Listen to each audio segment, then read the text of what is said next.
History is filled with stories of kings and princes, of glory and betrayal, of power and downfall. Yet among these tales, few are as haunting as that of a ruler who turned against his own blood, the king who condemned his heir to death. The bond between a father and a son is expected to be sacred, bound by love, trust, and legacy. But when ambition, suspicion, and fear of losing power creep into the heart of a monarch, even this bond can shatter into tragedy. This story is not merely about a king or a prince, but about the fragile nature of authority and the destructive force of unchecked power. The heir, once celebrated as the future of the kingdom, becomes a shadow under the weight of palace conspiracies. Whispers of betrayal, fueled by ambitious courtiers and jealous rivals, poison the king's mind. In his pursuit of absolute control, the king chooses punishment over forgiveness, judgment over compassion. The execution of his own heir marked not only the collapse of a family but also the moral downfall of a throne. It left the people in shock, the court divided, and the legacy of the monarchy forever scarred. Through this tale, we are reminded that the greatest enemy of a ruler may not lie beyond his borders, but within his own heart. The tragedy of the king who executed his heir is thus a timeless lesson on power, fear, and regret.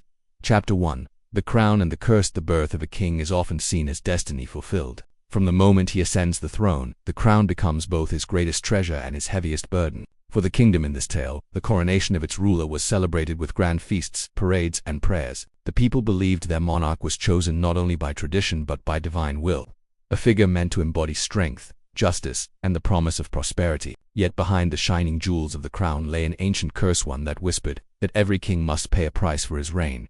The early years of the monarch were marked with ambition and power. He was a warrior before he was a ruler, forged in the fires of battle, where his victories over rival clans secured the borders of his land. His reign began with optimism. Roads were built, trade flourished, and the kingdom's armies stood unrivaled. In the eyes of his people, he was a protector, a leader destined to elevate the realm to greatness. But as seasons passed, the weight of ruling began to harden his heart. Each triumph brought new enemies, both outside the borders and within his own court. Trust became a luxury the king could no longer afford, yet hope for a brighter future emerged with the birth of his heir. The prince, delicate yet full of promise, was hailed as the dawn of a new age. He was the symbol of continuity, the assurance that the dynasty would live on. The people rejoiced, seeing in the young boy the innocence that balanced the stern face of his father. For the queen, he was a gift from the heavens. For the court, he was the embodiment of stability. And for the king, though he did not say it aloud, the heir was his pride, a mirror of himself, destined to inherit the throne and surpass his father's glory. The prince's childhood was steeped in both luxury and discipline. Tutors instructed him in philosophy, literature, and governance, while generals trained him in the arts of war. The palace halls echoed with his laughter, and his presence softened even the coldest hearts. But as he grew older, so too did the shadow of expectation. To be heir to a throne was not simply a privilege, it was a cage. Every word, every action, every friendship was scrutinized. The boy who once played freely in the gardens of the palace now walked carefully in the maze of politics. Still, the bond between father and son seemed unbroken. The king often took the prince to the council chamber, allowing him to observe the affairs of the state. He spoke to him of loyalty, justice, and the sacred duty of kingship. In battle, he showed him the harsh realities of leadership, how sometimes mercy had to yield to strength, and how the safety of a nation outweighed personal sentiment. To the outside world, it seemed that the king was preparing his son to be a ruler greater than himself. But the crown is a jealous companion. Over time, the king's pride in his heir began to twist into unease. The prince was admired not only by the people but also by the courtiers, generals, and nobles. His charm, intellect, and compassion made him beloved in a way the king had never fully been. What once filled the king with pride began to kindle suspicion. Was his heir too ambitious? Was the loyalty of the kingdom already shifting to the younger blood? In the secret chambers of his heart, the king began to fear the very son he had once cherished. The curse of power worked silently. Every monarch must one day confront the same truth. To rule is to trust no one, not even those of your own blood. The king, now hardened by years of betrayal and intrigue, saw threats where none existed. The laughter of his son in the corridors sounded less like joy and more like defiance. The admiration of the people seemed not like loyalty to the dynasty but like the seeds of rebellion. The crown whispered to him day and night, one throne, one ruler. Two cannot coexist. The queen, wise and gentle, tried to soothe the growing distance between father and son. She reminded the king of his duty as a father before that of a monarch. But her words, though full of love, could not pierce the armor of suspicion that the king had forged around himself. Already, courtiers eager to gain favor began to fan the flames, whispering that the prince was gathering support, that he had his own vision for the throne, one that might not include his father. And thus, the curse took root. What had begun as the kingdom's greatest blessing, the bond of father and heir, was now transforming into its greatest threat. The king, once the proud protector of his son, began to see him as a rival. The crown, heavy with its silent curse, demanded a sacrifice. In this clash between love and power, between blood and crown, the seeds of tragedy were sown. Neither the prince, innocent in his devotion, nor the king, lost in the shadows of fear, could see the path ahead. For a monarch who trusts no one, even an heir can become an enemy. And for a son born to inherit a kingdom, even loyalty may not save him from the blade of suspicion. The crown had promised glory, but as the people of the kingdom would soon discover, it carried within it the curse of blood. Chapter 2. A prince in shadows. The young prince grew in stature, wisdom, and grace. Yet with every passing year the palace walls seemed to draw closer around him. What had once been the open sky of his childhood became a ceiling of expectations and unseen chains. From the outside, his life appeared enviable. Silken robes, tutors of the finest knowledge, and the reverence of the people. But beneath the glitter of royalty lay the weight of destiny he had not chosen, but one imposed upon him the moment he first cried in his mother's arms. The prince's education was relentless. At dawn he was roused by the sound of trumpets and led to the courtyard where seasoned generals trained him in the discipline of sword, spear, and bow. By midday, scholars filled his chamber with lessons in philosophy, law, and rhetoric. They taught him the histories of empires past, of kings who ruled wisely and of those who fell to arrogance or cruelty. In the evenings, he sat at the side of his father in the royal court, silently observing as disputes were settled, laws decreed, and alliances forged. Every moment of his existence was preparation for the throne. Yet, ironically, the very crown he was being groomed to wear would one day become the reason for his undoing. Despite the rigid structure of his upbringing, the prince was not without charm and warmth. Unlike his father, whose stern face rarely betrayed emotion, the prince possessed an easy smile that endeared him to servants, nobles, and commoners alike. He spoke with humility to farmers, listened with patience to scholars, and rode among soldiers as though he were one of them. Where the king inspired fear, the prince inspired love. The people whispered that their future would be bright under his rule, and though they meant no harm in such words, those whispers carried on the wind until they reached the king's ears. The shadows of suspicion began to grow thicker. Courtiers, ever eager to manipulate the currents of power, began to exploit the king's unease. They exaggerated the prince's popularity, suggesting that the young heir harbored ambitions beyond his father's control. They planted seeds of doubt, weaving tales of secret gatherings and hidden loyalties. In truth, the prince was guilty of no such plots. But in a court where ambition was as common as breath, truth mattered little compared to perception. The prince himself remained unaware of the full extent of these schemes. He had his own struggles, for he lived under the constant pressure of being perfect. A single misstep in speech or conduct became fodder for gossip. A moment of laughter in the wrong company was twisted into arrogance. A word of compassion for the suffering was painted as weakness. He began to realize that in the palace he was never truly alone. Eyes watched him from every corridor, and tongues wagged at every turn. He was both adored and trapped, celebrated and surveilled. The growing distance between father and son did not go unnoticed. Once, the king had taken pride in parading his heir before the council, pointing to him as the embodiment of the dynasty's future. Now, he seemed increasingly reluctant to share the stage. At times, the king silenced the prince when he spoke with advisors, dismissing his words as youthful naivety. At others, he excluded him from important meetings altogether. The prince, respectful of his father's authority, held his tongue, but in courtiers, like vultures circling above, fed on the tension, knowing that sooner or later, father and son would be forced into a reckoning. Thus, the heir who had been born in celebration and raised in hope now found himself caught in a web of fear and mistrust. He was no longer simply the prince of the realm, he was a shadow moving carefully in a palace that had turned into a cage. And though he still dreamed of serving his people with honor, he could not escape the dark truth that every step he took brought him closer to a destiny carved not by his will, but by the curse of the crown. Chapter 3.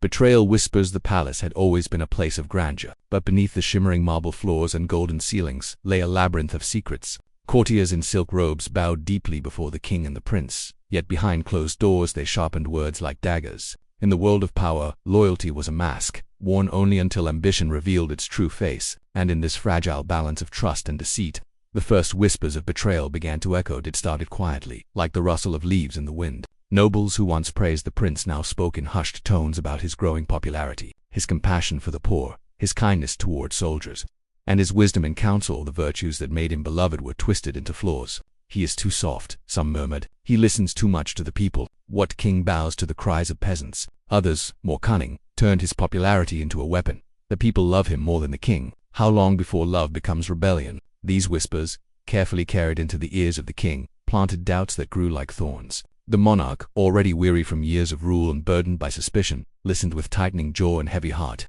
He wanted to dismiss them, to believe his son incapable of betrayal. But fear is a dangerous companion. It magnifies shadows into monsters. The thought that his own heir could one day rise against him began to gnaw at his peace. The courtiers, sensing the king's unease, pressed harder. Reports of clandestine meetings reached him, supposed gatherings where the prince spoke of a new vision for the realm. Though the truth was often distorted or outright fabricated, each tale chipped away at the fragile bond between father and son. Even the prince's smallest gestures were turned into evidence. A coin given to a beggar became buying loyalty. A friendly conversation with a general was securing the army. A word of counsel in court was challenging the throne. The queen, ever watchful, noticed the storm brewing. She pleaded with her husband to see reason, to remember the innocence of their son. But the king's heart, once softened by her wisdom, was hardening under the weight of paranoia. A king cannot be blind, he told her sternly. Love makes fools of rulers, and I will not be a fool. For the prince, the shift in atmosphere was undeniable. Where once courtiers smiled warmly, they now measured their greetings. Where once his father welcomed his counsel, he now dismissed it with cold silence. The boy who had grown into a noble young man began to feel like a stranger in his own home. His mother urged patience and restraint, but the whispers stung him. He knew he had done no wrong, yet the shadow of guilt seemed to follow him everywhere. One evening, as the prince walked through the palace gardens, he overheard two servants whispering about him. They spoke not of admiration but of fear that the king suspected him of treachery, that the court believed he harbored ambitions beyond his rightful place. The words struck him like arrows.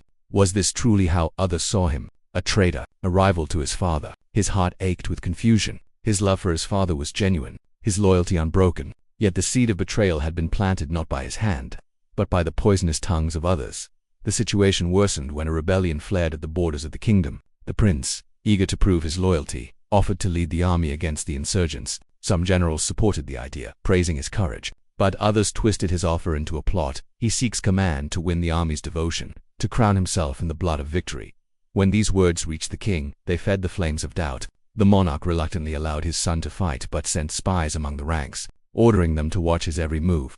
The prince returned victorious, the rebellion crushed, the army inspired by his bravery. The people welcomed him as a hero, singing his name in the streets. Yet for the king, this was not reassurance, it was confirmation of his worst fears. His heir had proven himself capable of ruling, perhaps even more capable than himself. What father should have seen as pride, he saw as peril.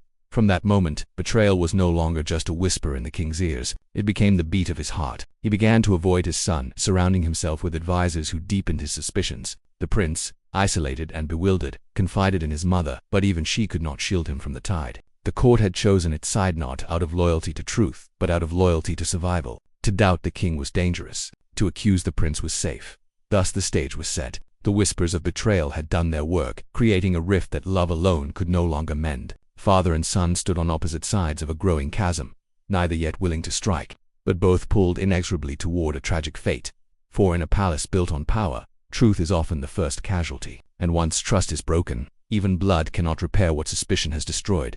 Chapter 4. Trial of Blood. The palace that once echoed with celebration now trembled under the weight of fear. The whispers of betrayal had grown into accusations, and accusations demanded judgment. The king, torn between love and suspicion, could no longer silence the voices around him. Ministers, generals, and courtiers, each with their own ambitions, pressed upon him the need to act. A threat ignored, one advisor warned, becomes a dagger in the dark. And so, with a heavy heart and a mind clouded by paranoia, the king decreed that his son would stand trial. It was a trial in name, but in truth it was a theater. The outcome was written long before the proceedings began. The great hall, where laws were once crafted and alliances forged, was transformed into a court of accusation. Nobles filled the chamber, their eyes flickering between fear and curiosity, knowing they were witnessing history, though once steeped in tragedy. At the center stood the prince, no longer a celebrated heir but a prisoner in chains of gold. The charges against him were many: treason, conspiracy, disloyalty. The accusations were spoken with great eloquence but little evidence. A general claimed the prince sought to win the army's loyalty for himself. A noble insisted he had overheard the prince plotting to overthrow the king. A servant testified that secret messages had been exchanged in the dark of night. Each word struck the prince like a blow, yet he bore it with dignity, his head unbowed. When given the chance to speak, the prince rose with calm courage. His voice, though steady, carried the weight of sorrow. "I have been loyal," he declared. "I have served not as a rival but as a son. My victories in battle, my counsel in court, my love for the people, all were done in your name, Father, for the glory of your reign. If kindness is treason, then I am guilty. If duty is betrayal, then I am condemned." But know this, I have never raised a hand nor a thought against you." His words moved many but not all, for in a court ruled by fear truth was powerless against suspicion. The queen wept openly, begging her husband to remember the boy they had raised together, the child who once played at his feet. But the king, though visibly shaken, sat rigid upon his throne. His heart was torn in two between the love of a father and the fear of a ruler.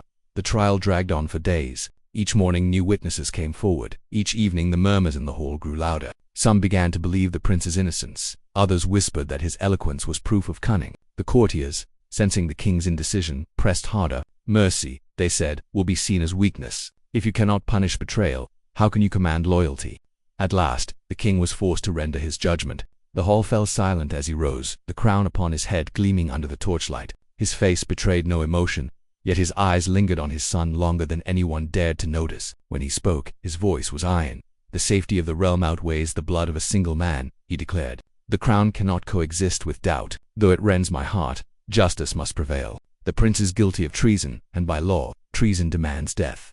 The hall erupted. Gasps of shock mingled with cries of disbelief. Some nobles cheered, eager to prove their loyalty to the king, while others lowered their heads in sorrow. The queen collapsed, her cries piercing through the chamber like daggers. The prince, however, did not flinch. He stood tall, his chains glinting like symbols of sacrifice. His final words to his father were quiet, but they carried across the hall. "You condemn not your enemy, father, but your son. May history judge which of us is truly guilty." With that, the trial ended, and the fate of the heir was sealed. The judgment was written not in ink but in blood, and the kingdom itself seemed to mourn. The people outside the palace walls heard the verdict with disbelief. How could a father condemn his own son? How could the future of the realm be snuffed out by the very hand meant to protect it? Yet in the throne room, the crown had spoken. Fear had triumphed over love, and the curse of power had claimed another victim. Chapter 5. Execution of the heir. The dawn of the execution day arrived heavy with silence. The skies above the capital seemed muted, as though the heavens themselves mourned what was to come. Streets that were usually alive with chatter and trade now lay subdued, lined with anxious faces. From the palace to the square, an air of dread clung to the people, for they knew they were about to witness a moment that would stain history forever. A king ordering the death of his own blood. The prince was led from his chambers in chains. Though he walked with the dignity of a free man, his white garments, plain and unstained, contrasted with the dark steel that bound his wrists. Guards flanked him, their eyes lowered, ashamed of the task they were forced to perform. For though they obeyed the king, their hearts belonged to the young heir who had once fought beside them, who had treated them as brothers rather than pawns of war. The queen followed at a distance, her cries echoing through the corridors, pleading with her husband even at this final hour. But the king would not turn to face her. He sat in the royal chamber, his crown heavy on his brow, his eyes fixed on the floor. The decision had been made, yet his soul trembled beneath its weight. He told himself it was duty, not cruelty, that to spare his son would be to endanger the throne. Yet deep within, he knew he had chosen fear over love. The execution ground was set in the great courtyard of the palace, so that all might bear witness. Nobles stood in their jeweled robes, their expressions carefully masked between sorrow and obedience. Soldiers formed a ring of steel, not to protect the prince, but to ensure that no hand dared rise in his defense. And beyond them, the people gathered in silence, peasants, merchants, and craftsmen, all drawn by grief and disbelief. Many wept openly, some cursed under their breath, but none dared challenge the king's decree. As the prince was brought forward, a murmur swept through the crowd. They saw not a traitor but a youth of grace and honor, condemned unjustly. His eyes, calm yet sorrowful, met theirs. He did not beg for rescue, nor curse his fate. Instead, he offered a gentle nod, as though comforting them rather than himself. In that moment, he was more kingly than the man who wore the crown. The executioner, a veteran soldier with trembling hands, stood ready. He bowed his head to the prince, his voice faltering. "Forgive me, my lord." The prince smiled faintly. "Do not seek forgiveness," he replied softly. "You carry out the will of your king. May history forgive him, if not today, then in days to come." Before kneeling, he turned his gaze toward the palace balcony, where his father now appeared, cloaked in regal splendor but hollow in spirit. Their eyes met across the courtyard, one filled with sorrowful resignation, the other clouded by guilt and fear. The prince's final words rang out, clear and unbroken. "Father, I have loved you, even when you doubted me. I go now not as your rival, but as your son. Let my death be not the end of loyalty, but a lesson that fear devours love, and suspicion destroys kingdoms." A hush fell. The words hung in the air, too heavy to be forgotten. The executioner raised his blade, the crowd held its breath, and in a single stroke the air fell. A wail erupted from the queen, collapsing into the arms of her attendants. The people cried out in anguish, some cursing the crown, others covering their eyes from the horror. Soldiers, hardened men who had faced countless battles, stood rigid with tears streaking their cheeks. Even the courtiers, architects of the betrayal, shivered in the weight of what they had helped to create. The king remained still, his face carved from stone, but within him a storm raged. He had safeguarded his throne, yet in doing so he had destroyed his blood, his lineage, his future. The silence that followed the execution was not peace, but emptiness, a silence that condemned him more than any rebel's cry could. The body of the prince was carried away with reverence, not as that of a criminal, but as that of a martyr. The people whispered prayers for him, vowing that his name would live long after the king's glory had faded. And indeed, in that moment, the crown lost its luster. The king had kept his throne, but he had lost his son, his people, and perhaps even the favor of heaven. The execution was done, but its echo would never fade. Chapter 6. Throne of Regret. Night came to the palace like a slow-spreading bruise. The torches along the ramparts burned, but their flames seemed smaller, uncertain like servants, fearful of waking their master. Inside the royal chamber, the king sat alone, the crown set on the table before him as though it were an iron animal that might bite. He had won the war against a phantom, against the imagined treason of his own child, and now found himself defeated by what remained. The echo of his son's last words, circling his mind like ravens. Sleep would not come. When he closed his eyes, the courtyard returned, the blade risen, the hush of the crowd. He had expected release, a clearing of fog, the certainty that comes from decisive action. Instead, he discovered only a new kind of uncertainty, one not about the realm but about himself. The questions were merciless. If my son was loyal, what am I? If he was false, why do I feel condemned? Guilt crawled along the edges of his thoughts, not yet bold enough to claim the throne of his conscience, but relentless, patient, inevitable. The queen did not come to him. She moved like a ghost through the halls, the hem of her black garments whispering across stone. Servants said she had stopped speaking. Some swore she spoke to no one but the wind that passed the balcony where mother and son once watched morning break over the city. Others swore that, in the chapel, they heard the tremble of a mother's prayer turn into a mother's prayer, turn into a mother's curse. Beyond the palace, the kingdom shifted uneasily on its bed of sorrow. In the markets, bakers placed loaves beside candles for the dead. Soldiers lit small, private fires and told stories of the prince, the way he had smiled before battle, the way he had asked their names and remembered them. Nobles convened with furtive solemnity. Their voices dropped when they spoke of the king, as if the very air might carry their words to the throne. No one dared speak of rebellion, but rebellion spoke of itself in gestures. Doors closed more quickly, letters traveled by night. Commands from the palace were obeyed with the bare minimum of enthusiasm that keeps a machine turning, just enough not to break. The first crack appeared at the borders, where a provincial lord refused a tax levy, arguing that a realm shedding its future should not demand the fat of its present. When the king sent messengers, they returned with polite defiance. We honored the crown, but we mourn the heir. We will pay when mourning loosens its grip. The words were a velvet slap. The king ordered a detachment to enforce the levy. The detachment moved slowly, stopped often, and returned with little more than sighs and the smell of smoke in their cloaks. The king read these failures as the shape of a new enemy, not men with swords, but men with hesitations. In the council chamber, the courtiers who had once urged swiftness now advised caution. They wrapped their fear in statecraft. Majesty, time is a river, let it wash away unrest. But the king had learned something about rivers. They do not always cleanse. Sometimes they erode. He looked at their careful faces and saw the architecture of his mistake reflected there, the thrones, the banners, the calculated loyalties. He dismissed them and walked the hall alone, the portraits of his ancestors following him with painted eyes. What would they judge? The wall had no answer. At dusk he entered the chapel. The candles were a small galaxy above the altar, each wick a star promising to die for light. The king knelt, but prayer would not shape itself in his mouth. He thought of the day his son was born, of the warmth in his hands when he held that swaddled future, and of how fear had taught him to call love naive. He had mistaken vigilance for virtue. He had mistaken the quiet hunger of power for the voice of duty. And so he spoke not to the heavens, but to the empty room. If a crown must be guarded with blood, perhaps it is too small for a head. The season turned. Leaves browned and curled like old letters. In the provinces, grief hardened into opinion. Petitions arrived not defiant, not servile, asking for reforms the prince had once argued for in council. Fairer levies, relief for war widows, limits on the cruelty of local officials. Reading them felt like reading drafts of what the future might have been. Each parchment cut a new notch in the king's heart. He saw clearly for the first time how his son's popularity had not been a rival throne, but a bridge to the people he ruled. He began to accept some petitions. He reduced a levy here, punished a predatory magistrate there, opened the granary during a lean harvest without waiting for tribute to be tallied. These acts were not strategy, they were atonement. Yet even repentance in a king is measured and recorded. The realm breathed, a tight breath, shallow but real. In private, veterans spoke a new sentence: "The king has remembered us." The words did not forgive, but they made space where forgiveness might one day walk. Still, the court remained a theater of frightened faces. Those who had fed the king's suspicions now lived inside their own.